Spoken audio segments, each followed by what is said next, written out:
மக்கள் குரலாய் மார்க்சிஸ்ட் கட்சி மாநில பிரச்சார பேர் இயக்கம் ஜூன் 11 முதல் 20 வரை 10 ஆண்டில் மோடி தலைமையிலான ஒன்றிய பாஜக அரசு செய்த சாதனை என்ன? பிரிட்டிஷ் ஆட்சி காலத்தை விட 1% பணக்காரர்களிடம் அதிக வருமானத்தையும் வளங்களையும் குவித்த அரசு என்ற பெருமையை பெற்றது. அம்பானி அதானிகளுக்கான இந்தியாவா, உழைக்கும் மக்களுக்கான இந்தியாவா? ஆளும் வர்க்கம் அதிர, உழைக்கும் வர்க்கம் திரள, உறக்க சொல்லுவோம் உலகம் உழைப்பாளிக்கே சொந்தம். உழைப்பாளரே, புது உலகம் பிறக்க மகிழ்ச்சி திளைக்க உறக்க பாடுவோம். அம்பானி, அதானி, டாடா, பிர்லா, பாரதி மிட்டல் ஆகிய 5 கார்ப்பரேட் பெரும் பணக்காரர்கள் கையில் நிதி அல்லாத கார்ப்பரேட் துறையின் நான் பினான்சியல் கார்ப்பரேட் அசெட் ஒட்டுமொத்த சொத்துக்களில் 20% குவிந்துள்ளது. அம்பானி அதானிகளுக்கான இந்தியாவா, உழைக்கும் மக்களுக்கான இந்தியாவா?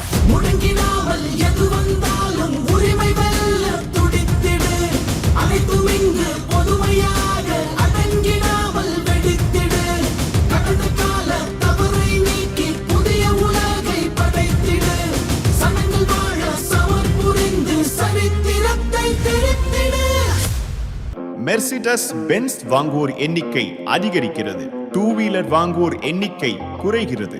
1980களில் இந்தியாவின் மொத்த வருவாயில் நடுத்தர வர்க்கத்தைச் சேர்ந்த 40% மக்களின் வருவாய் பங்கு 45%. மோடி ஆட்சியில் நடுத்தர வர்க்கத்தின் கையில் 27% வருமானம் மட்டுமே. அம்பானி அதானிகளுக்கான இந்தியாவா, உழைக்கும் மக்களுக்கான இந்தியாவா?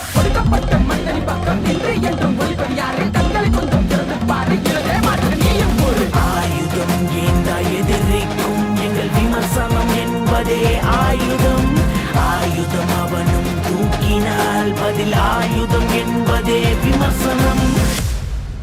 இந்தியாவின் சரித்திரத்திலேயே மோடி ஆட்சியில்தான் மேலே உள்ள 1% பணக்காரர்களிடம் அதிகபட்ச வருமானமும் அதிகபட்ச வளங்களும் குவிந்துள்ளன. 22.6% வருமானம், 40.1% வளங்கள். அம்பானி அதானிகளுக்கான இந்தியாவா, உழைக்கும் மக்களுக்கான இந்தியாவா? உன்னோடு நான், என்னோடு நீ, ஒன்றுபட்டால் வெல்வோம் இனி. என் உறுதி ஒழுத்தும் ஏந்துவோம் சமத்துவத்தின் செங்கொடி. கடைசி மனிதன் உரிமை மீட்க போரிடும் நம் செங்கொடி. கேஸ் சிலிண்டர் விலை மோடி பதவிக்கு வந்தபோது 412 ரூபாய், இப்போது 900 ரூபாய்க்கு மேல். கேஸ் சிலிண்டருக்கு அளித்து வந்த மானியம் நிறுத்தப்பட்டது. யாருக்கான இந்தியா, உழைக்கும் மக்களுக்கான இந்தியா எங்கே?